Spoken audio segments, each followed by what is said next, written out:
Apa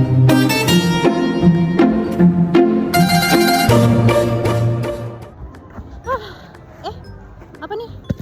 Kuburan? Oh, tidak. Halo, nama aku Sevia Olivia Pasaribu dengan NIM 048. Hai, perkenalkan aku Aisyah Rizka Syakila dengan ujung NIM 078. Halo, aku Revalina Anissa Putri dengan ujung NIM 026. Halo, aku Muhammad Dandi Dewi Wiradinata dengan ujung NIM 011. Halo, nama saya Muhammad Rizal Akbari dengan ujung NIM 055. Kami dari kelompok 16. Selamat menyaksikan. Oke, di sini saya akan menjelaskan tentang definisi disk feeder. Disk feeder merupakan mesin otomatis yang menggunakan piringan berputar dengan slot agar dapat mengatur dan mengarahkan bagian kecil untuk digunakan pada proses perakitan. Nah, prinsip dari disk feeder itu menggunakan rotasi piringan dengan kecepatan tertentu. Nah, dari prinsip tersebut, maka bagian kecil itu akan keluar secara teratur dan dapat digunakan untuk proses berikutnya. Nah, selanjutnya kita akan melihat sketsa disk feeder. Sketsa disk feeder ini terbagi menjadi dua, yaitu sketsa piringan dan juga sketsa rangkaian alat. Untuk sketsa piringan, piringan pada disk feeder ini berbentuk cakram datar yang nantinya akan berputar jika mesin dihidupkan. Kemudian bisa kita lihat pada piringan disk feeder terdapat lubang-lubang yang berfungsi sebagai tempat keluarnya material. Saat piringan berputar, material masuk ke lubang tersebut, lalu terbawa ke tepi dan keluar secara teratur menuju outlet. Selanjutnya kita akan melihat sketsa rangkaian alat disk feeder. Material masuk melalui feeding sleeve atau saluran masuk, kemudian jatuh ke atas disk atau piringan berputar. Selanjutnya, material yang terbawa putaran piringan diarahkan oleh scraper agar keluar dengan laju yang teratur menuju proses berikutnya.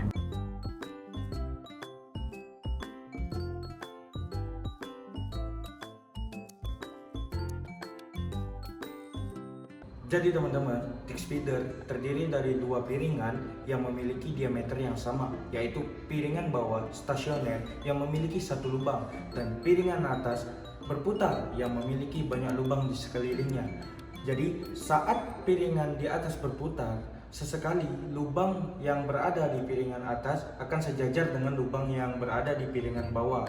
Saat itulah material yang berada di atas lubang akan terjatuh keluar dari lubang tersebut.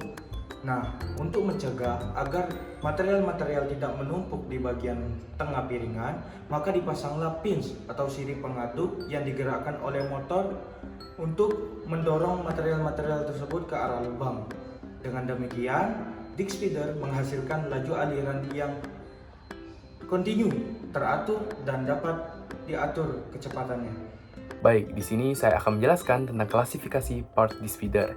Yang pertama yaitu slowed rotary disk feeder. Jadi, slowed rotary disk feeder ini dia dilengkapi oleh dua cakram berlubang yang cocok untuk bagian kecil. Selanjutnya yaitu vibratory ball feeder, di mana vibratory ball feeder ini memanfaatkan getaran spiral dalam mangkuk untuk mengarahkan part. Selanjutnya yaitu centrifugal rotary feeder. Jadi, centrifugal rotary feeder ini menggunakan mangkuk silinder yang berputar dan mengarahkan part lebih cepat dan senyap. Selanjutnya, pneumatic feeder. Jadi, pneumatic feeder ini adalah part yang memakai piston udara bertekanan. Dan yang terakhir, yaitu programmable atau robotic feeder. Nah, jadi part ini dilengkapi oleh sensor dan akuator dan dapat diprogram untuk fleksibilitas tinggi. Oke, yang selanjutnya adalah karakteristik dari disk feeder, di mana disk feeder memiliki aliran yang stabil. Kecepatannya bisa diatur menggunakan motor dan gearbox, serta dipengaruhi oleh jumlah parts, jumlah pins, jumlah lubang, dan gesekan. Sehingga alat ini sangat cocok untuk komponen kecil yang berbentuk bulat, persegi, maupun heksagonal. Sekarang kita akan membahas mengenai faktor yang mempengaruhi pemilihan disk feeder. Yang pertama, jenis material. Biasanya disk feeder cocok untuk material yang tidak lengket dan berukuran halus. Yang kedua, karakteristik material, seperti sifat alir dan tingkat lengketnya. Yang ketiga, desain dan model disk feeder harus disesuaikan dengan karakteristik material. Yang keempat, kapasitas dan ukuran material. Yang kelima, faktor keamanan dan kekuatan. Dan yang keenam atau yang terakhir yaitu kemudahan perawatan dan pengoperasian. Selanjutnya, aplikasi disk feeder dalam dunia industri. Yang pertama yaitu industri farmasi, yang digunakan untuk pengemasan kapsul atau pil untuk memastikan keluaran yang seragam dan tidak terjadinya penumpukan atau kerusakan.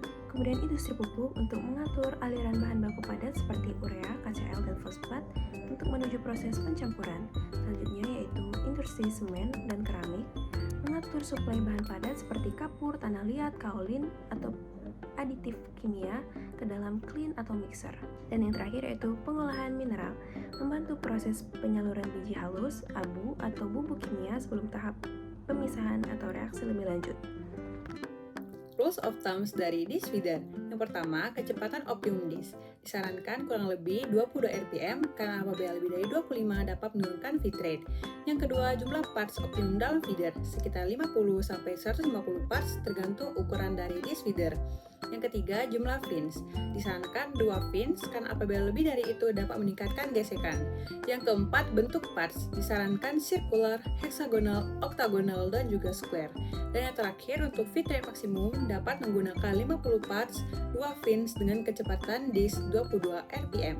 Nah, kemudian soal perhitungan disk feeder yang dimana pada soal ini yang ditanya adalah laju keluaran, torsi minimum akibat gesekan, dan daya teoritis minimum motor. Kemudian penyelesaiannya itu kita bisa buat diketahui terlebih dahulu dari soal tersebut. Nah, untuk jawabannya itu adalah laju keluaran, mana Q itu sama dengan 40 dikali 22 rpm dikali dengan 0,70 itu hasilnya adalah 616 kg per menit. Untuk massa per menitnya itu bisa dikali dengan 0,010 kg sama dengan 6,16 kg per menit. Untuk massa per jamnya itu dikali dengan 60 maka hasilnya sama dengan 369,6 kg per jam. Kemudian yang kedua adalah torsi gesek, di mana kita mencari tahu dulu berat totalnya, yaitu 50 buah dikali dengan 0,010 kg dikali dengan gravitasi 9,81 meter per second kuadrat sama dengan 4.905 Newton. Baru mencari torsi adalah 0,15 meter dikali dengan 4.905 Newton dikali dengan 0,15 meter sama dengan 0,11 Newton meter. Terakhir, daya motor kita bisa mencari dengan 2pi dikali 60 per 22 rpm sama dengan 2,305 radian per second. Untuk dayanya itu hasilnya 0,11 Newton meter dikali 2,305 radian per second, hasilnya adalah 0,25 watt. Untuk kesimpulan, disk feeder adalah alat pengumpan otomatis yang sederhana namun efektif untuk mengalirkan material atau komponen kecil secara kontinu dan terukur. Dengan prinsip 2 cakram, 1 berputar, 1 diam, serta bantuan sirip, alat ini mampu menjaga laju alir stabil sehingga banyak digunakan di industri farmasi, otomotif, dan perakitan otomatis.